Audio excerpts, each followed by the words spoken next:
காளான்ல என்ன சத்துக்கள் இருக்கு? காளான் சாப்பிடுறதுனால நமக்கு என்ன பயன்கள் கிடைக்குது? அப்படிங்கிறத பார்த்துடலாம்.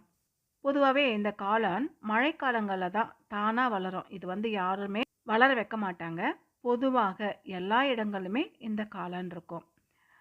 ஆனா, மழைக்காலத்துல தான் அதிகமா இந்த காளான் இருக்கும். எல்லா சத்துக்களும் இந்த காளான்ல நமக்கு கிடைக்கும் அப்படிங்கிறதுனால, தானா வர்ற வரைக்கும் காத்திருக்காம, காளானை செயற்கை முறையில நம்ம விவசாயம் செய்து நம்ம சாப்பிடலாம்.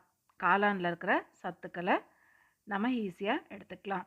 காளான்ல என்னெல்லாம் சத்துக்கள் இருக்குன்னு பார்த்துடலாமா? காளான்ல கலோரிகள் கம்மியாகவும், ஊட்டச்சத்துக்கள் அதிகமாகவும் இருக்கு அப்படிங்கிறதுனால, இது பல ஆரோக்கிய நன்மைகளை குடுக்குது. எலும்புகளை வலுப்படுத்துற வைட்டமின் டி, ரத்தத்தில கொழுப்பை கட்டுப்படுத்துற லோவாஸ்டாடின் அப்படின்ற அத்தியாவசிய சத்துக்களை கொண்ட வைட்டமின்கள் இருக்கு. அது மட்டும் இல்லாம காளான்கள் நோய் எதிர்ப்பு சக்தியை பலப்படுத்துது. இதய ஆரோக்கியத்துக்கு நன்மை பயக்குது.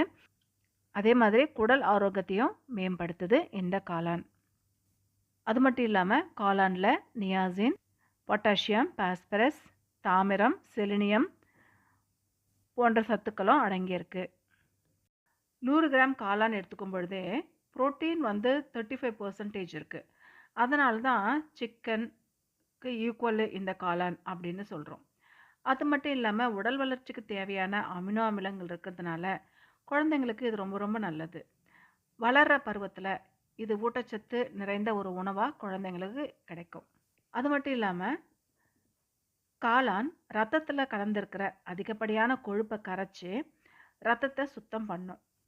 தொடர்ந்து காளான் உணவை எடுத்துக்கிறவங்களுக்கு வயசான காலத்துல வர ஞாபக மருதி நோய் வராது. அது மட்டும் இல்லாம மூளை சம்பந்தமான குறைபாடுகளும் தவிர்த்துரும் அப்படின்னு மருத்துவ ஆய்வுல சொல்லப்பட்டிருக்கு. இதுக்கு காரணம் என்ன அப்படின்னு பார்க்கும் பொழுது காளான்ல இருக்கிற என்ஜிஎஃப் அப்படிங்கிற கெமிக்கல் தான். இதுதான் மூளை நரம்புகளை பலப்படுத்தி ஞாபக மருதி நோய் தாக்கத்தை தவிர்க்குது அப்படின்னு ஆய்வாளர்கள் சொல்றாங்க. எல்லா காளான்களுமே உண்ணக்கூடியது கிடையாது.